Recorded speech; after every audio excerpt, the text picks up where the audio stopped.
I say and do whatever the fuck I want, and so far I haven't been cancelled. How have you sort of just said, fuck it, there's no filter here, I'm just gonna go and do this without worrying about potential consequences on that? I'll talk about like incidents with guns and drugs, and I talk about all that stuff. And I'm sitting in meetings with Coles and Dan Murphy's at a high level, and they know that I can talk to an audience that they can't talk to. Danny Grant, Australian entrepreneur who talks about gangsters, guns, and drugs, then sits in boardroom meetings with corporate executives. He's here to reveal why being your unfiltered, authentic self is now your biggest weapon in business. What made you decide the conventional path wasn't for you? I was always like getting fired, I was getting kicked out. So because of that, I was like, I have to figure this out myself. Thus far, it had no consequence to me. The world is changing. Yeah? And so I think that if I did this 10 years ago, I'd be shut down. The same reason they would turn me away at the door is the same reason they're letting me in, because they don't understand me. They don't want to understand me. People, like you said, they're craving genuine personalities. I've taken that energy of like, well, I refuse to, but this is my CV and like, this is what I've done. Work with me or don't, but this is what I can achieve. In 2025, what's the number one muscle that people want to build if they want to be an entrepreneurial success?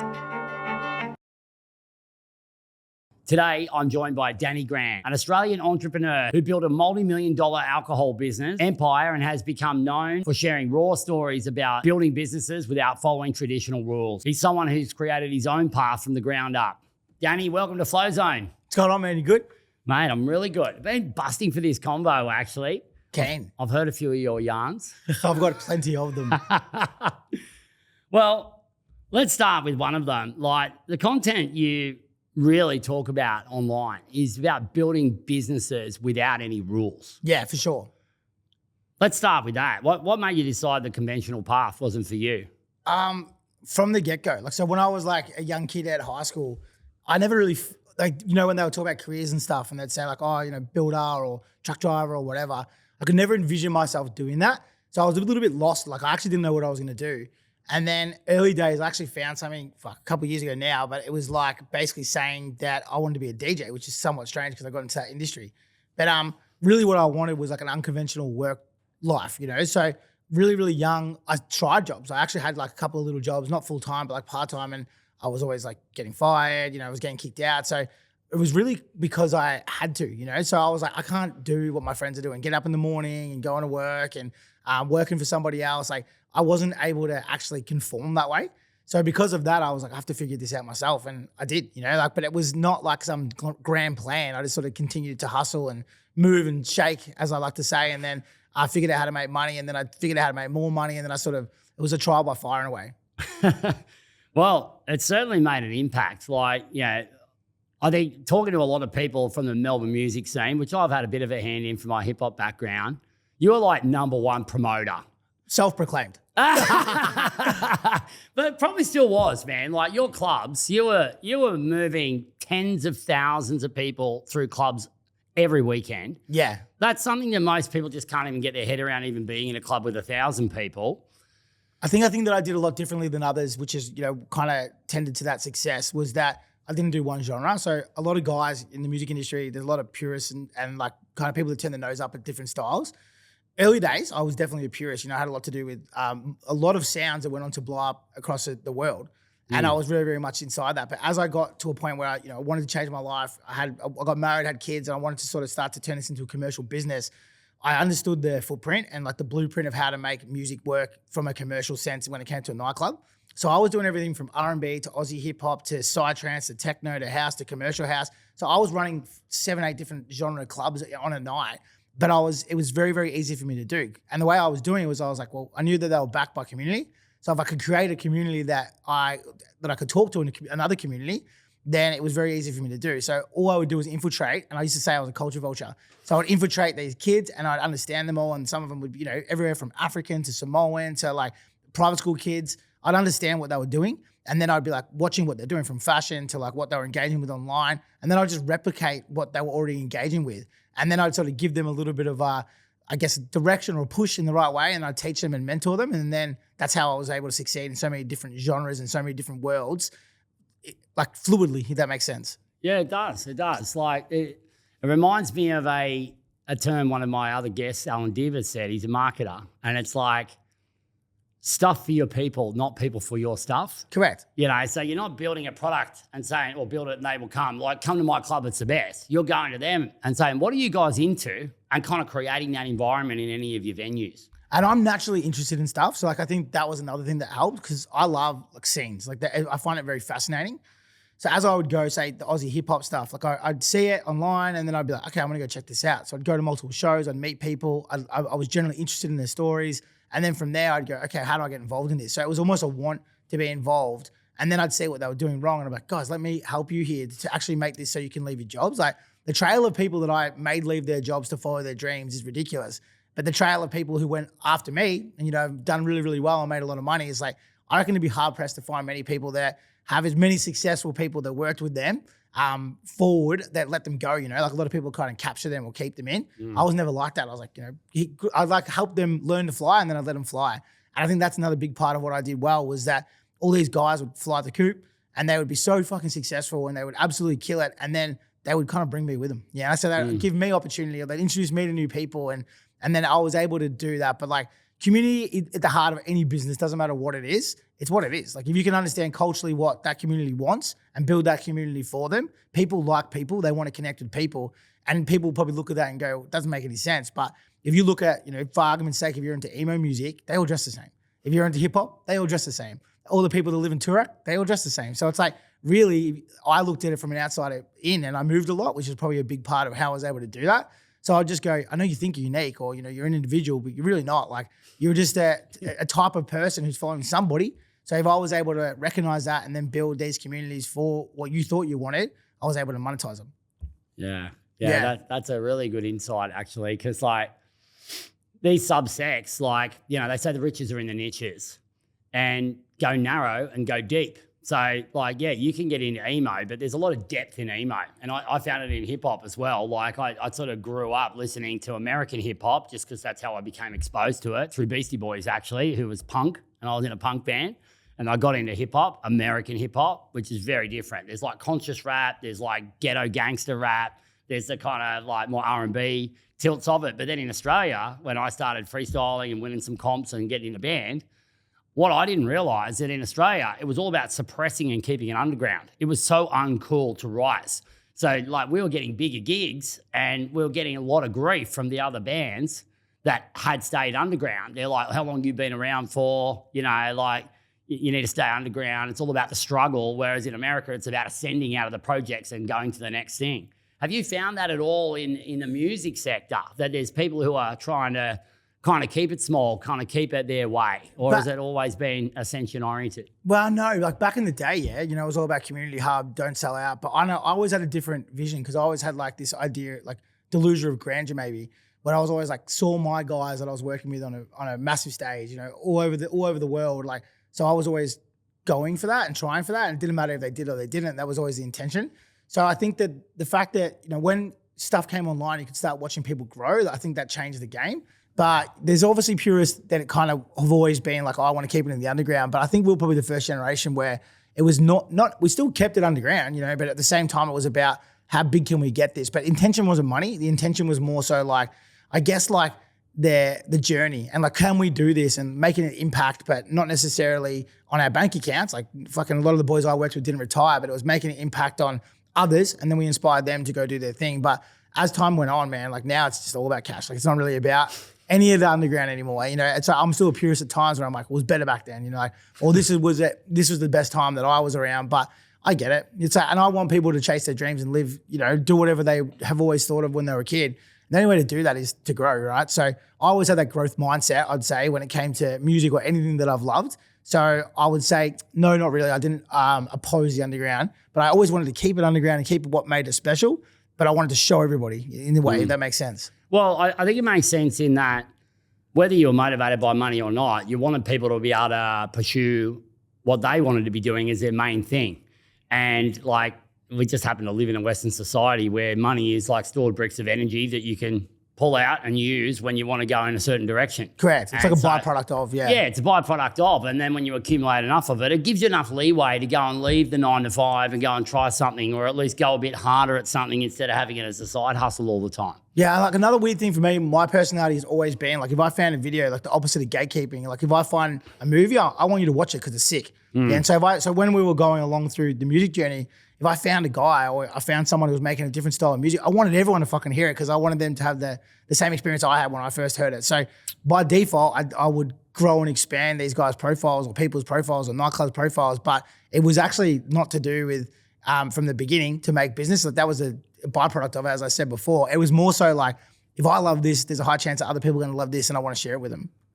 It sounds like a pretty enjoying and fulfilling ride, but I'm sure that there's been a lot of low points in the journey. Yeah, just almost going broke flat out. Take us there, man. Yeah, fuck, it's happened so many times. But my one, I used to always say to my friends, like, what's different between me and you? There's two parts to it. One is that when someone would say, work is safe for me, I'd always disagree. Because I'm like, how's it safe? Like, you've got some other guy who's basically in charge of your future. And so he makes a bad decision, you lose your job. You're not safe. Like, I don't know where or how you think that you're safe because someone's your boss. For me, I make my own decisions and I win or lose, but at least I get to make them decisions and I have control of my own future. So when I started working for myself, the thing for me was that I had to buy wage in a way. So when you work for yourself as a business owner, it's called cash flow, they traditionally call it. But basically, if I had a win and I say I made 10 grand, I then had to go spend $5,000 on the next project and invest in that to try to get back another 10 grand. Like that's how I grew my wealth. But sometimes it didn't go to plan, like so sometimes I'd be short, especially in music, it's fucking glorified gambling. So I was like, I'd go, no, this act, like I'll give you an example. I did this Psytrance act called Vinny Vici, humongous artist. I did them the year prior, and I think it was 2015. Sold 2,600 tickets at $50 a pop in Queensland, not even my home city. So next year when it came around again and they said, do you want them? They would double the price. I was $26,000. I'm like, of course I do. Like it's a free kick. I put the show on, I sold 120 tickets. Oh, fuck. So I lost like $23,000 in a day. And that was like, I would do hundreds of shows and I might lose on 10 or 20. But it was lose money, then have to figure out how to get it back again, do some smaller shows, then rebuild up and go. Like that's like the journey of my world. And then bigger losses, like I run a festival called Hello Sunshine and I lost $400,000 in one day. So, and that's the nature of the beast. And it's like, what do? You just, firstly, I knew that I could afford to lose. I obviously never had the intention of being able to, but when I lost, it's impacted me for 3 years. I'm just sort of getting out of it now, but wouldn't change it for fucking anything, So I love the rush. I love the chase. I love like the whole thing. And what's even stranger is I do not gamble. So I'm a non-gambler, but every single day I'm gambling, if that makes sense. Well, you probably filled the cup on the gambling quota and you don't need, right? Like I'm the same. I'm taking bets all the time on people. Yep. Mostly in people. I run a group of service companies in the real estate sector and I also in private equity, right? So we've got to gamble on founders that we're buying into their company that, their intentions are pure and you've got all the cross checks, but in the end, they still have to participate for it to work. And I gamble on people. Like I hire some talent that, looks like they're on the way up and they're saying all the right things and you give them some shape and structure. It's not that they're not going to perform. We know we can help them perform.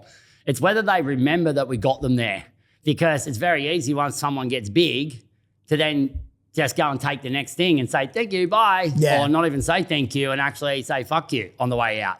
And it's not that different, I suppose, than committing to a big act that's saying, yep, we're coming to town. The promoters are saying it's going to be sick. You're saying, let's do it. And everyone's agreeing to how much they're going to jazz it up on socials prior and what sort of show they're going to put on. But if it doesn't work out, you're left holding the baby, right? 100% you are.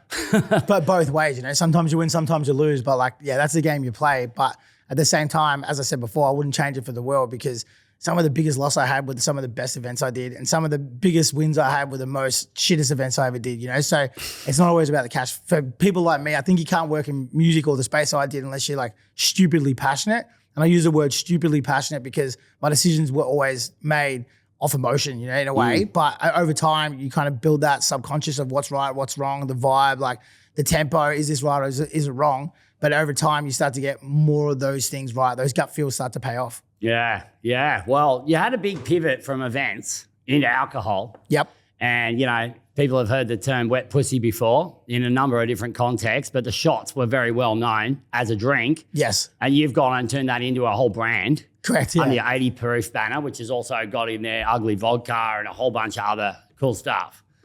Tell us how that came about in the first place. So obviously, Wet Pussies bought my first house. We would sell so many of them at the clubs that it would literally was what was paying the bills. Because they were $5 shots. They were made out of like cranberry, peach, lime, vodka, but a tiny bit of vodka, not much alcohol. Yeah. And we'd give them away or sell them or whatever. But it was always like the driving force of, it's like a beer to a pub. Yeah. Wet Pussy was to a club. So we did that. And then when COVID hit, my business partner at the time was like, my business partner now, he came to me and was like, I've done this thing. I'm looking at potentially trademarking Wet Pussy Shot. And I was like, you can't do that, surely.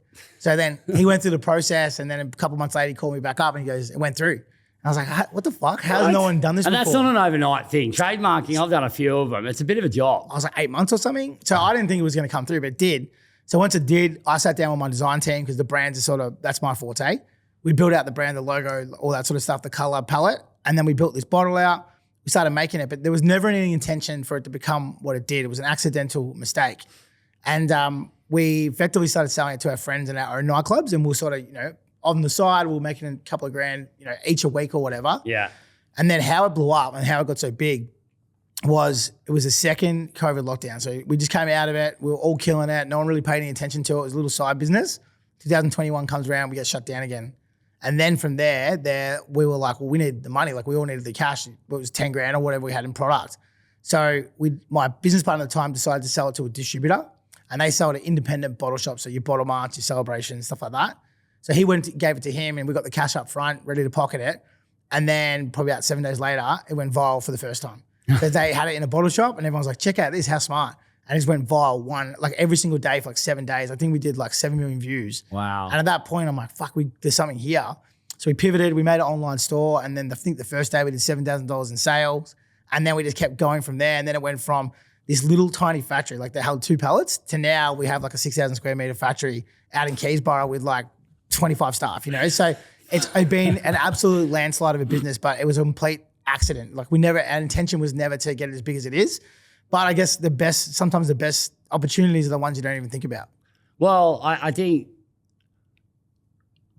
fortune's when you put yourself in the way of good luck by the work that you've done to get there. Yeah, for sure. And there's a definition like that somewhere in some proverb. But I was down here when first COVID lockdown happened on the 20th of March, 2020. I'd just come back from Thailand and I didn't have an option to get back to Sydney. I had to come to either Melbourne or Brisbane. I had luggage here at the QT where I used to stay like 50 nights a year or whatever.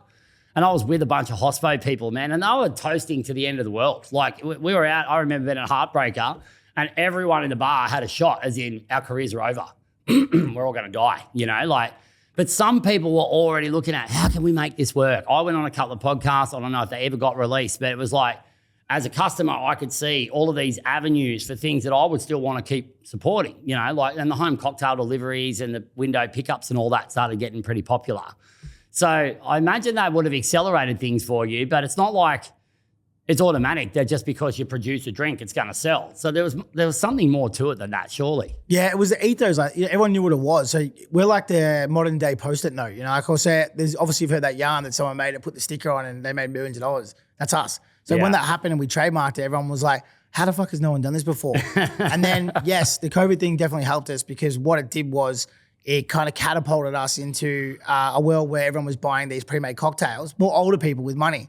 But these young kids, they were still drinking at home, but they wanted to drink what they knew. And at their kind of like taste portfolio or profile, taste profile is not as large as someone our age. So what do they know? They know where pussies, they could buy it in a bottle, they could drink it at home. So that definitely kind of set the scene.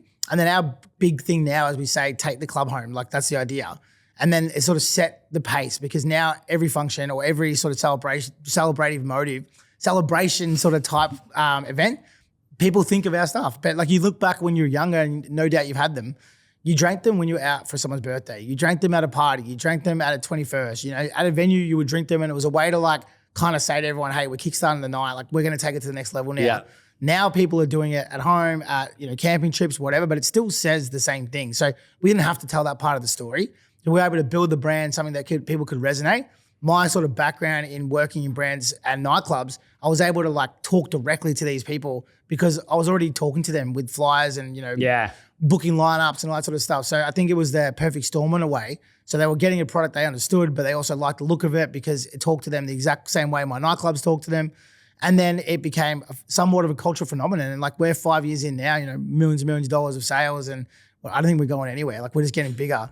We've had a lot of government pushback that have been trying to ban us and we're currently in court about it now. But our other brands are so big off the back of it, we still needed that as the success unit, if that makes sense, to begin the story. Well, tell me about that part. Government's trying to ban it. Why? So when we first got it done, we had the trademark done. Then we had ad standards came in and said, yeah, all good, no problem.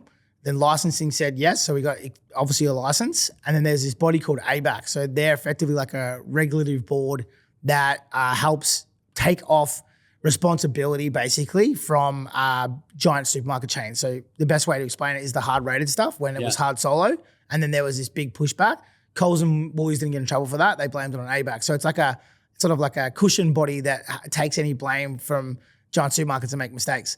So we had to go through that and they just hated us. They had a hard on for us. And then they gave us these, what they're called ABAC complaints, but they've got no teeth. So they kept doing that over and over and over again because they wanted us to ban the name because they thought it was too offensive. We actually took it to a tribunal and apparently 4 people said they'd never ever heard of wet pussy shots. And then Ad Standards Australia, which is a body that actually has teeth, they said to us that any sensible person, when they would think of the word nightclub, drink alcohol, and wet pussy, would think of the shot. But they were the only ones who wouldn't. So I don't want to rag this board out, but the guy who runs it is in his 70s. So I don't expect him to. So he wouldn't allow us to do the cat, wet, WP. He just allowed us, just try to shut us down for the last 3 years. Then licensing got on board and then they were the first person to get a injunction or whatever. That's probably not the right term, but like this thing that says you're banned from selling this in Victoria. So now we're fighting that because it's somewhat ridiculous. I think anyone that knows about it's like, yeah, you're serious, this is a thing. So we're fighting that, but we're not going to win. Like we're going to lose. But for us, the damage is done. Now we have a sub kind of brand called Wet Kitty. We have Sourpuss brand. We have all these other brands. So it served its purpose. It's kind of crazy that it's been shut down and we've been silenced for it. But at the same time, it's like, I don't know. Once it happens, I reckon there'll be an outcry. So it'll probably be September next year where we have to announce. And part of the reason why I built my following was because I really wanted to like be able to voice and talk about what was going on and, things that were going on in our business when it happened. But it's going to be from 2 years from the moment that I've sort of started building my own brand. Yeah, well, look, that's a really forward-thinking view of yours to sort of build your personal brand so that you can have a voice on this. Because it's just really interesting how previously the media would take an angle for whoever the people are that they're trying to impress. Like whether they're trying to get someone to click on something so that they can sell ads and then pay the journos, or whether they're trying to support some sort of big authority in the background that they're trying to get a message through.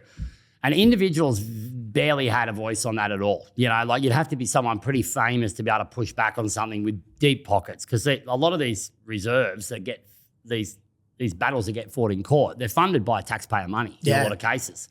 So you're up against it right from the start. I've had some experience with this myself.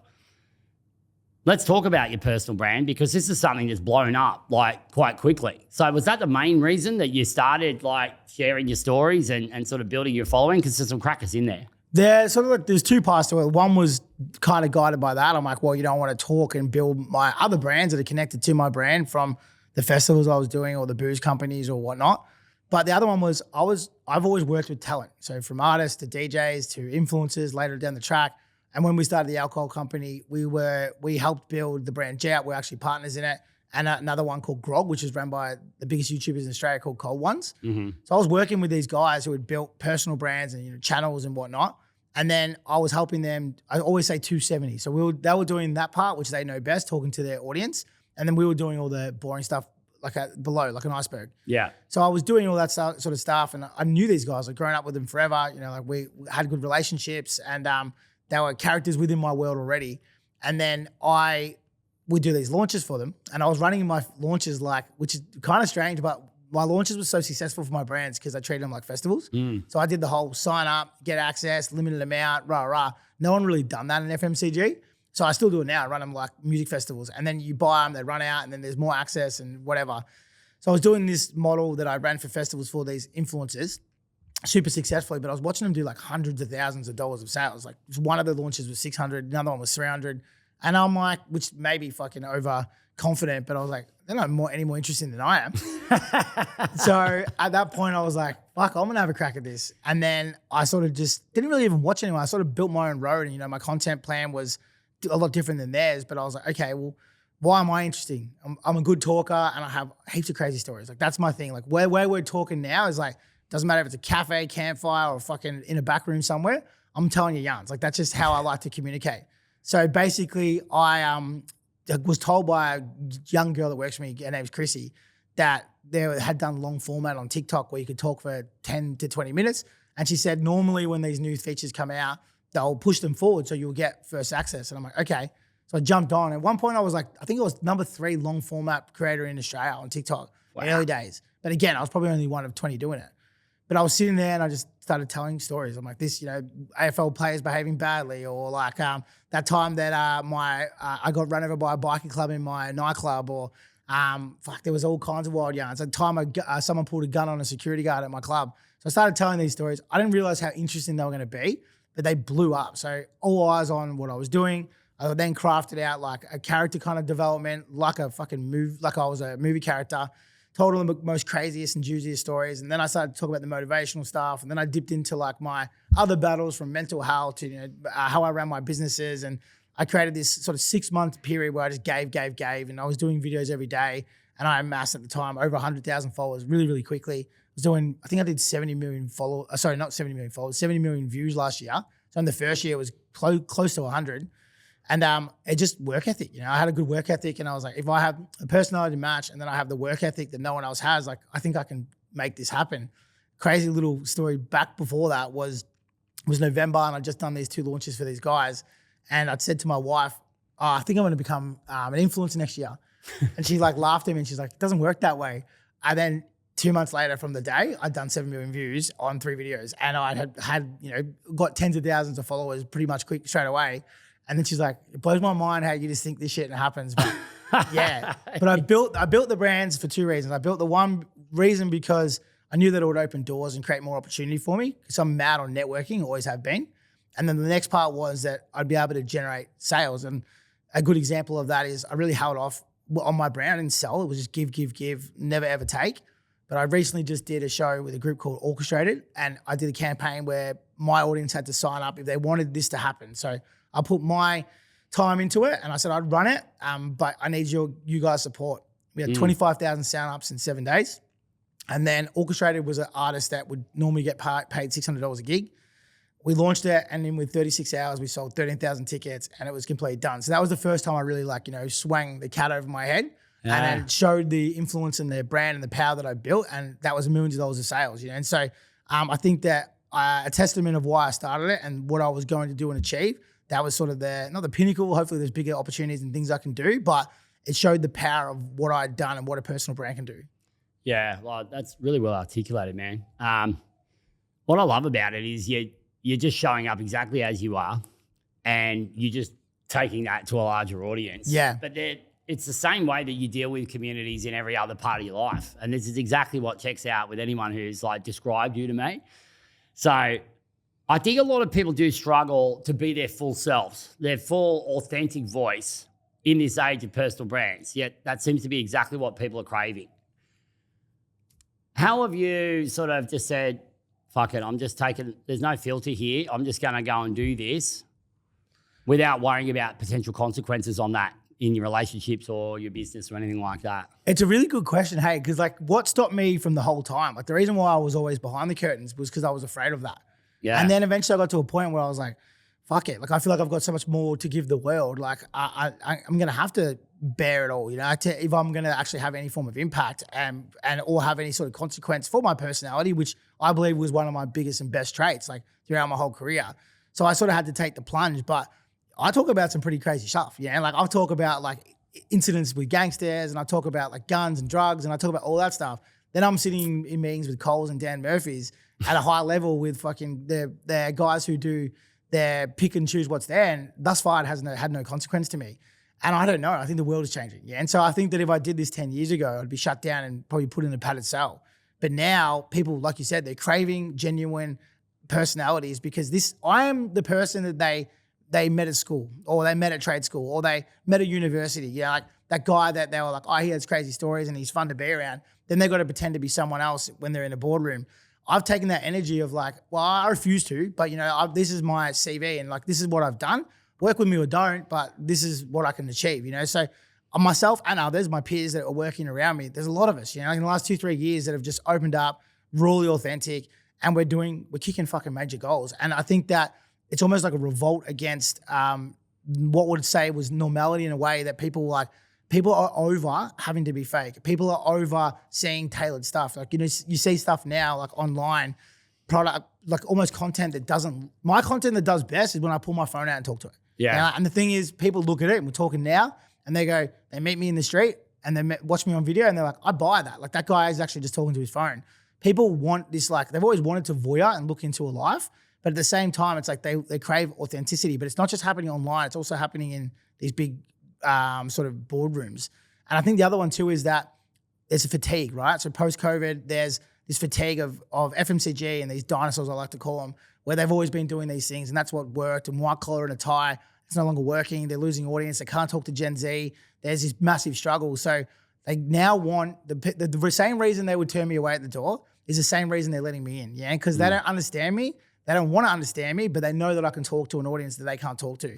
And that's what's opened that opportunity, you know? So I think that the upside has been so much higher, but fuck, I've done some crazy shit, man. Especially the last 18 months. Like I got invited up to ride rodeo cows with the PBR guys up in Gladstone, and that was wild. I did a fight night in front of 5,000 people in the GC. So I just don't say no. I say yes to everything, and you know, it continues to grow. And I say and do whatever the fuck I want. And so far I haven't been cancelled, which, you know, was definitely a fear that I would have had prior. But like, I think people now just, I don't know, it's strange. It's like, doesn't really make sense to me either. Well, I think it's really refreshing personally. And I think it's something that a lot of people crave. So they're kind of looking from the outside thinking, I wonder if I can do that too.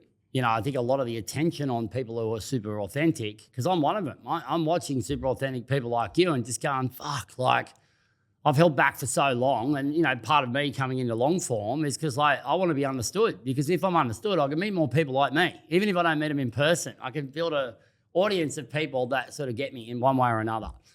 And I think that there's a lot of people who are being told you can't talk about that, you can't do that. I know in professional services, like so many people will tell you just be vanilla because then you can't offend anyone, and then everyone's your client. But if you're everything to everyone, you're nothing to no one.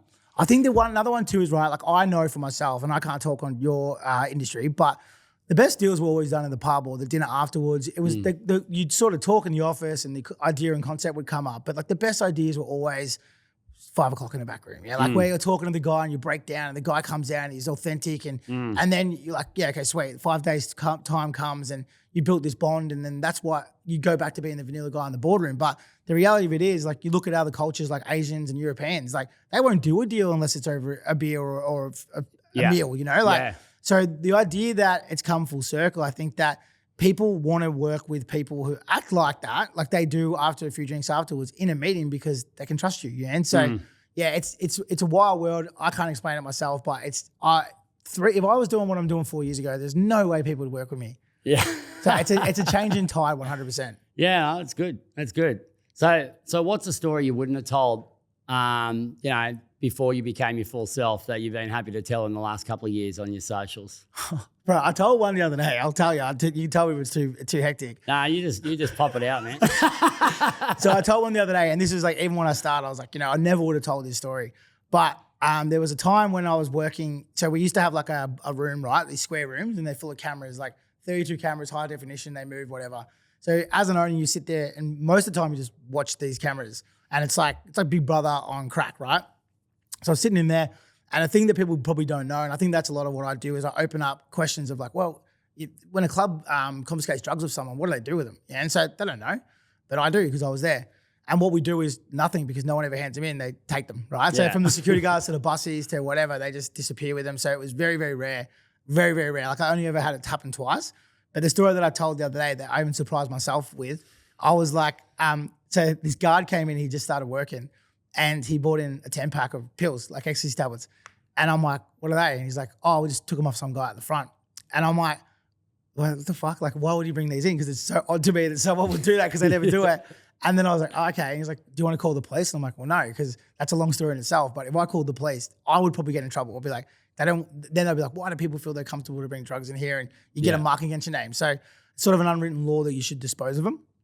And then I was like, I don't really want them, but like, thank you. Like, I'm guessing he was a Samoan lad, so I think he was probably Mormon or something. So I took that issue off his hands and I sort of threw him up into the back of the room. And then a couple of hours later, one of my mates came in and he was like, oh, do you know anyone that has, and again, this is so blatant, but he was like, do you know anyone that has any pills or anything like that?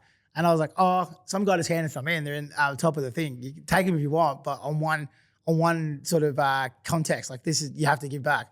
And he goes, and I said, we need a coffee machine for the staff room. So this week I need you to bring a coffee machine. And he was like, yeah, I swear. So I was like, easy. For me, it was like killed two birds with one stone. So one was, I got rid of him. And then I also too, I got a coffee machine for my staff room and our last one just broke. So that was a story that I never thought would tell. But I was talking to my manager yesterday about that and he fucking laughed his head off that I told it. But that's the real reality of what would happen, you know? Like, and it's, most people will hear that story and they go, I've been in a situation like that. That's a normal thing to say, but I'm too scared to say that. And I just say it and like, there's no real consequence of it. But at the same time, I understand how it can be like jarring to someone. But the thing is, I think 90% of people look at it and hear those stories that I tell and they know it's not from some sort of bad position. They look at it and just go, fuck, this dude just telling the truth. Like, that's exactly what I thought was going to be the answer. And he just told me exactly what that answer is. So I think that truth is what I built up this like real good trust with my audience, that most of the things that they thought happened, I've just gone, yeah, you're right. That's exactly what happens. Yeah, well, the authenticity is there. And look, no doubt it's jarring. Like, but, you know, someone said this to me about what people do to their bodies the other day. I was at an event and the speaker said, like, you know, 20 years ago, it was just totally unheard of to talk about getting Botox.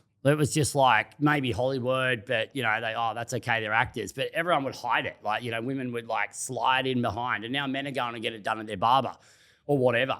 And it's like over time we become sort of desensitized to things and we sort of become more human in that process. And I think like another one again is like the drug talk stuff that I do. And I actually don't do drugs. I haven't for like 6 years. I used to, but I don't anymore.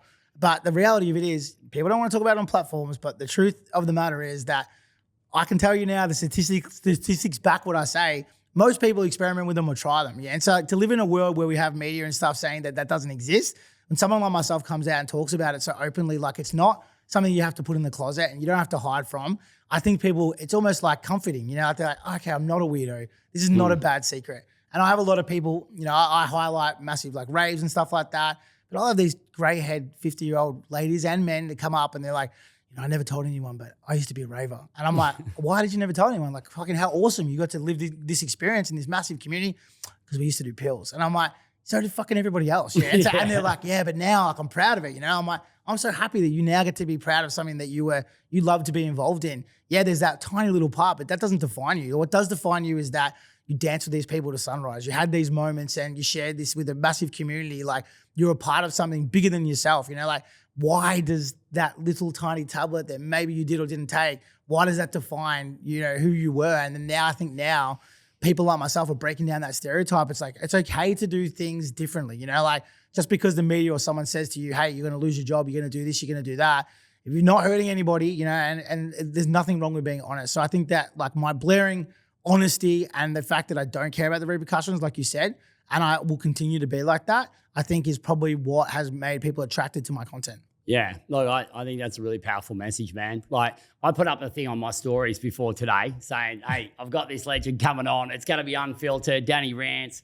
And I said, what questions do you want to ask him? And it was actually one of the key questions came in is that I've heard Danny talk about like drugs and violence, particularly drugs. And how can he talk about that on a public platform without getting in trouble? Like, does your manager ever talk to you about legal advice or is that just not a thing anymore? Well, my business partners are club owners too. So this is the world we live in. Yeah. So like when I'm talking to the phone, there's these conversations, there's no one like I get from someone if they're like, you know, their mum's there or their boss is there. They're like, oh, but I'm with my community. So I'm with guys who have lived and shared the same experiences to me. So if I'm like, oh, do you remember this thing that happened? Or do you remember that guy pulling the gun out? Or oh, have you heard about this guy doing X, Y, Z? They're like, yeah, that was Tuesday. You know, so for me, it's impossible for me. It's like, I'm so used to it and desensitized to the things I talk about that I sometimes don't even know if they're raw or sort of too much in the sense. But no, like I don't have a manager, I manage myself. But second to that, I thought you were talking to your manager. It's probably one that works for you, not the one that's doing your promotion. Yeah, correct. Yeah. But it's like, I don't know. Like I've never really had anyone say, hey dude, like pull up or anything like that. So I don't know why, maybe I should, but at the same time, I think people just know I run my own race and I sort of do that unapologetically. Yeah, look, I think it's great. And look, you said before, like it's your world and it's what goes on in your world. Like I can tell you from being in, high dollar professional services, think lawyers, doctors, accountants, like politicians, like every person who would point the finger, I've fucking seen them. 100%. Same as me. We talk about AFL players, like exactly what you're saying. Like they were the same guys we were taking care of. Like the but same I'm not guys. bagging them out either. No, like, no I'm way. just saying like they were all humans because I know they have to get up and perform. I know they have And they to be do good at their too. job, and they do. There's just like, I've ranted on this before, but I'm like, the whole idea of like recreational drug use is like bad or negative. I actually don't ever promote. That's probably why I do get away with it. I don't promote. Like I'm honest, but I never ever say you should do this or this is great or rah. Because the reality of it is to me that I've seen the good, the bad, the ugly. So I've seen people do recreational drugs with little to no impact and they've run a really awesome professional life. Then I've also seen people completely ruin their lives. So I never shy away from either side. Yeah. But where I think it's damaging is that pretending that if you do ecstasy between 18 and 22 and then you stop and then you live your life, like you fucked your life up, like that's a lie. Like some of those times and, from you talk about famous artists or writers or whatever, they're inspired. We all know they were. Like guys like Vincent van Gogh was an alcoholic, like a lot of the best musicians were drug takers at some point, then they stop and move on. So the idea that like drugs are bad is something that I refuse to accept, even as someone who quit drugs because they were bad for me. That makes sense. So I dealt with them. They gave me mad anxiety. I had issues to perform at a high level. Didn't suit my life anymore, so I gave it up completely. But at the same time, do I regret it? No, it made me who I am. So I refuse to. I think it's damaging to pretend, like you're saying, lawyers, AFL players, politicians, police officers, I've seen do it before, but pretending that it doesn't exist. I think that's, when you get these people that come up to me, these ravers saying, oh, I used to do this. It's like, for our kids, I'd rather them know that they're not going to be punished and they're not going to go to jail. Like it's more safe to be open about it and have open conversations about the good, the bad, the ugly. And I think that people can make their better decisions from that rather than saying, don't do it. Like when the fuck has that ever worked? When has ever, since the 50s where people say, don't do that and people have stopped it? Never. People rebel and do it against it. If we talk about it and we're open about it and we have conversations about it, people may not be attracted to it. People are attracted to what is prohibited. And I feel like it doesn't, like even cigarettes now, like what they're doing now, just fucking created gang wars. Like we've actually got a bigger problem. So I don't know, the whole idea of banning and not talking about stuff because you shouldn't, I refuse that to be my normal. Yeah, and I think that's a fair thing to refuse. And I think there's a lot of people that can take encouragement from it. Like there was a stage in my life where I got blackmailed by some people that had sort of committed some business acts that were like blatant. And it was all on record and it was very evident. And then, I'm getting blackmailed about, we're going to make you look like that you have been forcing us all to do drugs and party during business hours and do all these wild things because you're a standover character and all this stuff. Now, at the time, I was worried about my family's reputation, like my parents who were in the business and the social circle that I'd come up through and, we could have come from a sort of low to middle class background and then sort of made it into this professional world and it could have all been stripped apart. But then by jousting with that and sort of trying to kind of like be creative and myself and my music sector all separate to my personal life, I just think it created this split version of me. And I don't regret the path I've been on because I know I've got 100 years to go, especially with modern science and where we're heading now. I've still got 2/3 plus of my life to live. Though I do believe if I was going through that pathway again, I'd be encouraging me to just be my full self and put up with some people not really wanting to deal with me, but the others would go, fuck, that guy has something special. He's creative, he's a genius, and he still manages to pull all this off because that's what people say in a private life. But then you get into this public setting and you're like, no, I didn't. And it's sort of, it looks exactly like politicians debating and lying to each other on screen. Yeah, and I think another one's I take the tools away, right? So I'm so open about what I do and talk about, my life experiences is that, how are you going to use that tool against me? You're going to go take to the media that I've done a pill. I've said it on fucking 10 podcasts. So it's like, what are you going to do? Like, do your worst. But I think being a good person is like the fundamental of it, So because I am a good person, I don't rip people off. I don't do anything bad. what can you do? So if I explain these things and say these things and be brutally honest, it's like, take your best shot. Like at the end of the day, for me, I know people who are great people who went to jail. And that's probably a different way of thinking than other people would, because they fucked up. Like that's the reality of it. Just because you lost your license doesn't mean you're a piece of shit. So I think I've lived in a world where your black and whites never existed. So my idea of the world is a lot more like person to person, day to day. So I think that probably why people find it so interesting is that my outlook and my thought process is so different than people they meet day to day, because I've been able to be who I am and say what I am without really any repercussion. And worst case, if I do get cancelled and I have to leave, I'll just go back to nightclubs, because what I'm saying there is just day to day. Yeah, that's right. That's the bread and butter. You got the fallback. Yeah. All right, we're coming into the lightning round here. Quick fire questions, right? So I will say the first part of the sentence and you finish it off. How's that sound? All right, we'll try. We'll be like call and response back in the day where I'm the MC, like, whoa. Okay. So we got traditional business education is? Not needed. Learn by failure. Learn by failure. I love that. People who wait for the perfect plan are? Always going to lose. Social media marketing is? The most important thing right now. The biggest lie about entrepreneurship is? They don't work that much. Yeah, I agree with that so hard. Most people are afraid of success because? They're worried about what other people will think. Very topical. Business advisors who haven't built anything for themselves are? Frauds. Yeah. The difference between dreamers and doers is?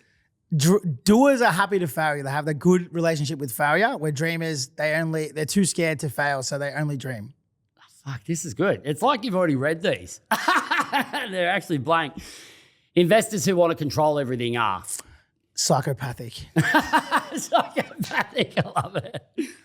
All right. Well, look, I think what I'd like to sort of wind up on here is something that people can really take forward, right? You've gotten so much gold out of this, like your authenticity, the way that you've just shared your full self, but also the way that you're encouraging that there's always a path. There's always something to go with. I really love it. So for someone listening right now who has an idea but doesn't know where to start, maybe they don't have the money, maybe they don't have the connections like you had amassed over time, what would you tell them? I would just say do it. Like, it doesn't matter if it's large scale, small scale, whatever. Like, even if you've got this idea that you want to become a property developer, the first thing I would do, I've got this massive saying, right, which I think people would take a lot of gold from. But I always say, make unrealistic goals with realistic steps, right? So if you want to be a property developer, that from where you are right now to being a property developer might seem so audacious, right?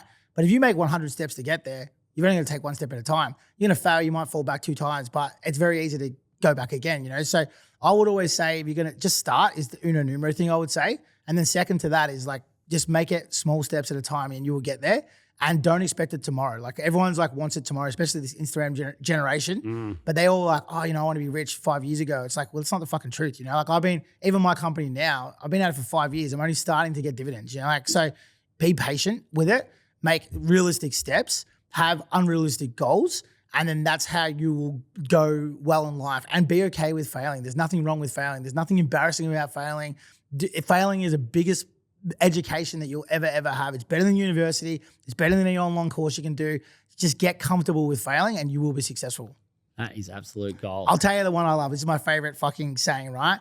Winners are not afraid of losing. So that's a song from a guy called Chris Stapleton. And every time I hear it, the hairs stand up on my arms, because it's fucking true. Winners don't care about losing, because they don't even care about winning. They're just doing, I absolutely believe that. And look, I suppose that will transcend the ages, that kind of mentality. I read that quote from Theodore Roosevelt. He was talking about, like, it's not the man who's like being sarcastic about someone who's trying and failing. It's the one that's like covered in blood and sweat and dirt in the arena, who like tries and then falls and then tries again, and he keeps going. And whether he fails or not, it doesn't matter, because he's failed valiantly going for what he's trying to achieve. Or he's actually achieved it, but he's the one in the arena doing it. Yeah. So the person up there snickering at him, what have they got to show for it? Who cares where you were sitting? I always say to my kids, I'm like, basically, another one is like, if you continue to practice, you can't get worse. It's impossible. So then there's nothing. Like, I challenge people all the time. Tell me one thing that you can do over and over and over again that you get worse at. It doesn't exist. So like, no matter what it is, like running, boxing, swimming, business, being a real estate agent or being a musician or whatever it is, if you continue every single day to show up and practice and practice and practice, by default, you cannot get worse. Yeah. And so that's another one. Just keep at it. So, and I'm going to close on this because it was just too good not to have you in the picture. But like a lot of this stuff you've talked about, this has been your journey and it's kind of continually evolving. Wet pussy started happening during COVID, but 5 years feels like 5 decades now, right?